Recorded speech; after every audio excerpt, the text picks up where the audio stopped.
Hello students, today first of all good morning students.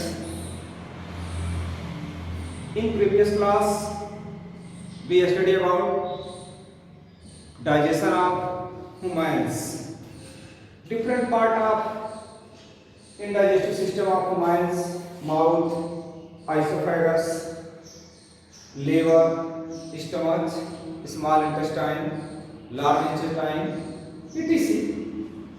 And we are discussed about different parts have different functions.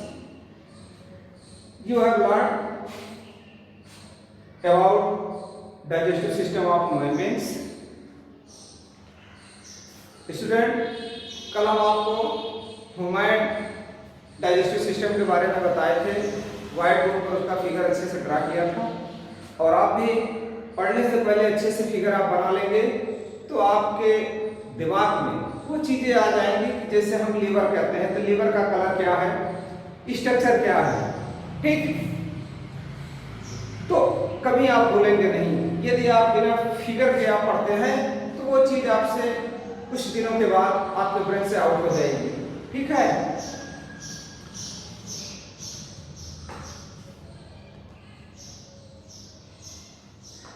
Now we are learning about nutrition in ruminants. Students, we are not digest cellulose grass because our body systems, our digestive systems are not capable for digestion of cellulose. But some animals like sheep, goat, cow, buffalo, they eat grass. They digest easily in their stomach with the presence of microorganisms. Their stomach can be divided 4 chambers: rumens, reticulum, omasum, abomasum. Students, look at whiteboard. Here the structure of a cow: mouth, rumen, reticulum, omasum, abomasum. Okay. The cow digestion is very complex. We learned in previous class definition of digestion, breaking down of food complex molecule into simpler molecules and absorbed by and used by our body. These are called digestion. So animal like cow, sheep, goat, buffalo have very hard system of digestion. Their stomach are divided into 4 chambers: rumen, reticulum, omasum, abomasum. Okay, students.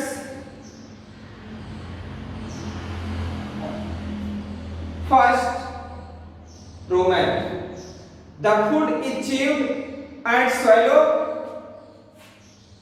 quickly and passed into the stomach part of the stomach called rumen. करें जानवर जल्दी जल्दी चारा खाता है, उसे लेता जाता है, जल्दी जल्दी खाता है और उसे लेता जाता है। एक बार वो अपने यहाँ रुमेन में स्टोर कर लेता है, भोजन स्टोर हो गया। Some microorganisms are present here. They are partially digest. These are called curds. Here microorganisms help in breaking down the foods. This partially digest. यानी भोजन का कुछ हिस्सा जो है डाइजेस्ट होता है, कुछ हिस्सा डाइजेस्ट नहीं होता है। जैसे हमारे बॉडी में क्या होता है, जब हम भोजन करते हैं तो स्टार्च का जो डाइजेशन है मुंह से स्टार्ट हो जाता है, क्योंकि हमारे मुंह में जो सैलिवा सैलिवरी ग्लैंड से उससे सैलिवा एंजाइम सीक्रेट होता है जो स्टार्च को शुगर में कन्वर्ट कर देता है। तो हमारे मुंह में डाइजेशन स्टार्ट हो जाती है मुंह से ही। ठीक जिस तरह से हमारे मुंह में इंसिजर, कैनाइन्स, प्रीमोलर, मोलर होते हैं, लेकिन हम ओविओरस हैं और ये क्या है, हर्बिओरस है। हर्बिओरस में सिर्फ इंसिजर और ग्राइंडिंग टीथ होते हैं, कटिंग और ग्राइंडिंग। Okay, next reticulum. अब जानवर एक बार चारा कर लेता है और वह चारे को रूमेन में स्टोर कर लेता है, और यहाँ पर कुछ माइक्रो ऑर्गेनिज्म है जो उसको थोड़ा बहुत डाइजेस्ट कर देते हैं। जब जो थोड़ा बहुत डाइजेस्ट हो जाता है वो उसे हम क्या कहते हैं, कट। ठीक है, जैसे हमारे स्टमक में भी बहुत से माइक्रो ऑर्गेनिज्म हैं जो कुछ तो हमारे लिए यूजफुल है और कुछ हार्मफुल है। जब हार्मफुल की मात्रा बढ़ जाती है तो हमारे स्टमक में दर्द होने लगता है या कुछ अलग तरह से हमको फील होता है, तो हम डॉक्टर को दिखाते हैं। डॉक्टर पता करता है आपसे, उसकी कंडीशन के बारे में पूछता है। जब आप बताते हैं तो अनुमान से उसको दवा दे देता है। ठीक, तो आपका पेट सही हो जाता है। लेकिन जो यूजफुल है बैक्टीरिया, वह हमारे भी पेट में भोजन को पचाने का काम करते हैं, क्योंकि आप जानते हैं आपके स्टमक से क्या क्या निकलता है, म्यूकस, HCl हाइड्रोक्लोरिक एसिड और गैस्ट्रिक जूस। म्यूकस क्या करता है, हमारे स्टमक की वाल को सेफ करता है कि भोजन वहां से चिपकने ना पाए। HCl क्या करता है, जो हम फूड मटेरियल खाते हैं उसके साथ जो हानिकारक बैक्टीरिया या अन्य जीव चले जाते हैं वह एसिड उनको मार देता है, जिससे वह हमारे शरीर में इंफेक्शन नहीं फैला पाते। गैस्ट्रिक जूस क्या करता है, भोजन को पचाने का काम करता है, गलाने का काम करता है। ठीक है, तो ठीक इसी तरह से काऊ में क्या होता है, एक बार जानवर चारा लिया, रूमेन में स्टोर कर लिया, कुछ इसमें बैक्टीरिया होते हैं जो थोड़ा बहुत उसको डाइजेस्ट कर देते हैं। यहाँ पर आप देख रहे हैं particle digest, food is called cut. थोड़ा बहुत डाइजेशन हो जाता है तो उसे हम क्या कहते हैं, कट कहते हैं। ठीक है स्टूडेंट्स, आप भी इस तरह से फिगर बनाइएगा, फाइन फिगर ड्रा करिएगा। जितना अच्छा फिगर आप बनाएंगे उतने अच्छे से आप डिफाइन भी कर लेंगे। ओके, नेक्स्ट है reticulum. Reticulum is the second part of the stomach. Now we tell you the cow stomach are divided into 4 chamber: rumen, reticulum, omasum, abomasum. अब जानवर एक बार चारा करने के बाद भोजन कहाँ स्टोर कर लिया, रूमेन में। अब उसके बाद आता है रेटिकुलम, द हाफ डाइजेस्टेड। जानते हैं इसमें हाफ डाइजेशन हो जाता है। यहाँ आप देख रहे हैं जो हाफ डाइजेस्टेड फूड है वो into the second chamber, second chamber में जाता है तो वहां से भोजन को सेंड कर दिया जाता है माउथ में। जब रेटिकुलम में भोजन आ जाता है तो वहां से सेंड कर दिया जाता है माउथ में, जानवर उसे फिर चबाता है। जब वह चबाता है, chew again, chewing cut is called rumination. करें जब जानवर उसे पुनः च्यूइंग करता है उसे रूमिनेशन कहते हैं। हिंदी में कहते हैं जुगाली करना, और लोकल लैंग्वेज गांव में कहते हैं कि जानवर पागुल कर रहा है। Okay students, this type animal is called ruminant. करें जो जानवर जुगाली करते हैं उसे हम क्या कहते हैं, रूमिनेंट कहते हैं। Okay, next omasum. अब जब यह जानवर चबाएगा, चबाने के बाद पुनः उसे स्वेलिंग करता है। जब स्वेलिंग करता है तो वह भोजन कहां पहुंच जाता है, ओमासम में। ओमासम आप देख रहे हैं यहाँ पर जब आता है तो और छोटे वहां पर और छोटे छोटे टुकड़ों में उसका डाइजेशन होता है। The rich food is swallowed again. This time it bypass the first two chamber. यानी फर्स्ट टू चैम्बर का मतलब क्या है? रूमेन और रेटिकुलम, इन दोनों को क्रॉस करके कहां आ जाता है? ओमासम में। ये थर्ड चैम्बर है। ओके, जब थर्ड चैम्बर में आ जाता है तो the food material broken down very small pieces. देख रहे हैं ना यहाँ स्ट्रक्चर, ये बिलाई लाइक स्ट्रक्चर है। फिंगर लाइक में यहाँ जब आता है तो और छोटे छोटे टुकड़ों में टूट जाता है, यानी यहाँ आने पर उसका जो डाइजेशन है वो और छोटे छोटे टुकड़ों में हो जाता है।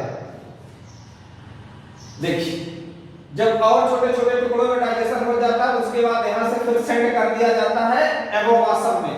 देख रहे हैं ना, यहाँ है एबोमासम, ठीक है। ये देखिए यहाँ है एबोमासम, यहाँ से भोजन कहाँ भेज दिया गया? एबोमासम। ये देख रहे हैं कैसे पाइपलाइन बनी है, यहाँ से ये आकर के सीधे यहाँ एनस से जुड़ रहा है, ठीक है। फाइनली डाइजेशन कहाँ होता है? एबोमासम में। ये last chamber of the ruminant digestive systems. Abomasum जो है वो last chamber of the ruminant digestive systems. आप चारों सिस्टम के बारे में जानिए। फर्स्ट कौन है? रोमन। सेकंड क्या है? रेटिकुलम। थर्ड क्या है? ओमासम। फोर्थ क्या है? एबोमासम। कभी कभी आपको एग्जाम में जब ऑब्जेक्टिव क्वेश्चंस बनाए जाते हैं तो उस ऑब्जेक्टिव क्वेश्चंस में आपसे पूछ लिया जाता है second chamber of the rumen's stomach. 4 option दे दिया जाता है। यदि आपको सही जानकारी नहीं है तो आप सही टिक नहीं कर पाएंगे। ओके, इसलिए जब आप फिगर बनाएंगे तो आपके जहन में वो बात हमेशा रहेगी और आप भूलेंगे नहीं। Next, abomasum is the fourth chamber. करें जब ओमासम में फूड बहुत छोटे छोटे टुकड़ों में टूटने के बाद ट्रांसफर कर दिया जाता है लास्ट चैम्बर एबोमासम में। Finally it enter the fourth chamber where enzyme act upon the food. यहाँ पर क्या होता है? जैसे भोजन इसमें आता है यहाँ पर जो एंजाइम रहते हैं वो भोजन को डाइजेशन करने में लग जाते हैं। Complete digestion is completed. यदि जो थोड़ा बहुत उसमें डाइजेशन नहीं हुआ रहता है, जब एबोमासम में पहुंचता है वहां फाइनली कंप्लीट डाइजेशन हो जाता है। ओके, डाइजेशन होने के बाद यहाँ भोजन आप देख रहे हैं ना, यहाँ ये है स्मॉल इंटेस्टाइन, यहाँ है लार्ज इंटेस्टाइन। तो स्मॉल इंटेस्टाइन में भोजन धीरे धीरे क्या होता है? चलने लगता है, ट्रेवल करने लगता है।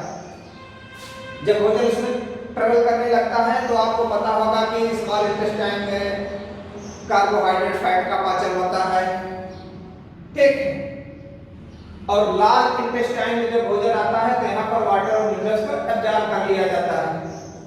जब लास्ट में लार्ज इंटेस्टाइन में आता है तो यहाँ पर वाटर और मिनरल्स को एब्जॉर्ब कर लिया जाता है और जो वास्ट मटेरियल है वह एनस के माध्यम से काउंटर के रूप में शरीर से बाहर आ जाता है। This types of digestion is called digestion in ruminants. Okay, your digestion in cow, sheep, goat, buffalo, same type of digestion are found in this type animals. Okay, next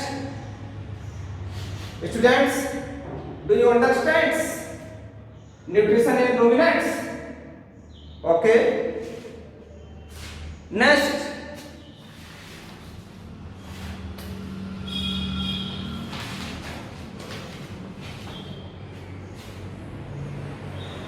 students, आप लोग ये फिगर बना लीजिएगा। अच्छा figure बनाइएगा, colourful figure बनाइएगा। Okay, जितना अच्छा आप फिगर बनाएंगे तो आप कभी भूलेंगे नहीं इसको, ठीक है।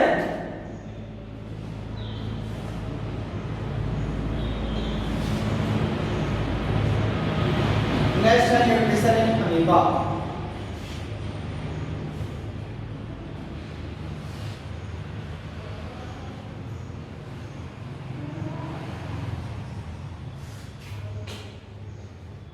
नेक्स्ट हेडिंग है nutrition in amoeba. Students, You know, amoeba is the unicellular organism.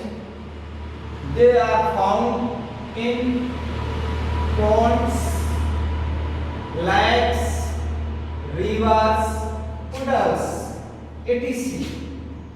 We do not see amoeba in our naked eye because they are microscopic animals. Amoeba are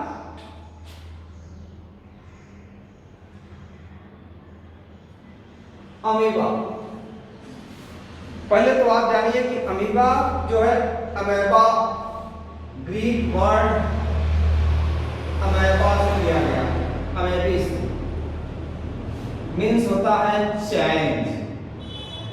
okay, जो अमीबा है वह Greek word अमेबे से लिया गया है, अमेबी से लिया गया है, जिसका मतलब होता है change. Means the shape of amoeba is not similar same times. Okay, they change their shape anytime. We do not see our naked eyes because amoeba are the microscopic animal. We see with the help of microscopes. Here is the structure of amoeba.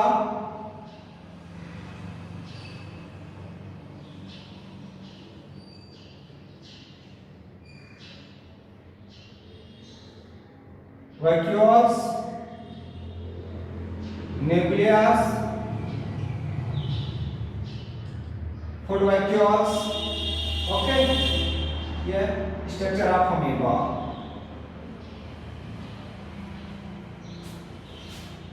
Now, when any food materials, amoeba are unicellular, they eat unicellular organisms or plants. They are microscopic animals or plants.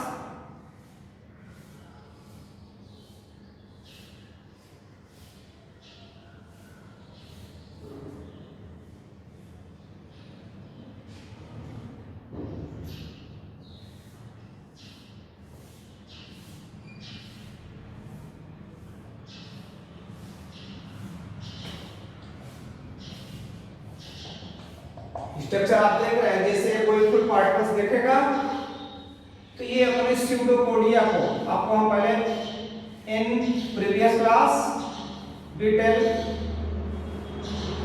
Different organic take the food in different organs, अलग अलग प्रकार के जो जीव हैं वो अलग अलग प्रकार के अंगों से भोजन करते हैं, जैसे ह्यूमन बीइंग हैंड से, एलिफेंट ट्रंक से, स्नेक टंग से। ठीक उसी तरह से जो अमीबा है वह सीटोपोडिया के माध्यम से भोजन करता है। ओके,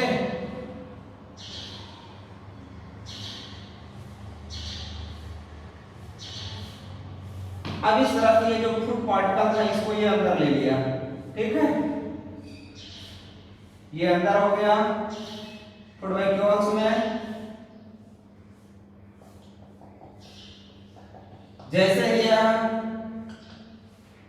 फूड पार्टिकल्स को अंदर लेगा, ये फूड पार्टिकल्स है, इसको अंदर ले लिया, ये एक सिक्रेट करेगा enzymes. These enzymes are kill the insect.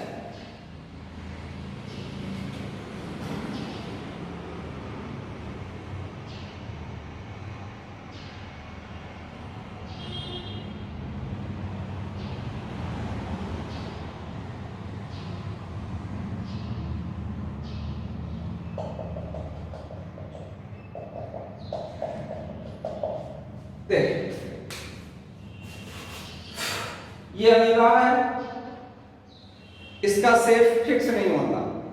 Okay, they change their shape any times. Students, when amoeba see food particles in ponds, they increase their pseudopodia around the food particles without touching. यह pseudopodia को इस तरह से उसके चारों तरफ फैलाएगा कि वह फूड पार्टिकल में टच ना करे। उसके बाद धीरे धीरे इसको क्या कर लेगा, अंदर कर लेगा। जब इसको अंदर कर लेता है तो यहाँ से ये फ्यूज हो जाती है, ये इसकी जो सेल मेम्ब्रेन है ये फ्यूज हो जाती है और फूड पार्टिकल्स अंदर हो जाता है फूड वैक्यूल्स में। जैसे जब फूड वैक्यूल्स में पहुंचता है तो यह एक तरह के एंजाइम को सिक्रीट करता है, डाइजेस्टिव एंजाइम्स को, जो इसको किल कर देता है इंसेक्ट को या फूड पार्टिकल को इंसेक्ट कर देता है और उसे तोड़ देता है। जब तोड़ देता है तो जो भी इसके काम का न्यूट्रिएंट्स होता है ये एब्जॉर्ब कर लेता है, न्यूट्रिएंट्स को एब्जॉर्ब कर लेगा। एब्जॉर्ब करने के बाद उस वास्ट प्रोडक्ट को फिर यहाँ से ये फ्यूज होगा और ये वास्ट प्रोडक्ट को इससे शरीर से बाहर निकाल देगा। इस टाइप का जो न्यूट्रिशन है वह किसमें होता है, अमीबा में। Okay students, we meet next day, next topic. Okay, thank you.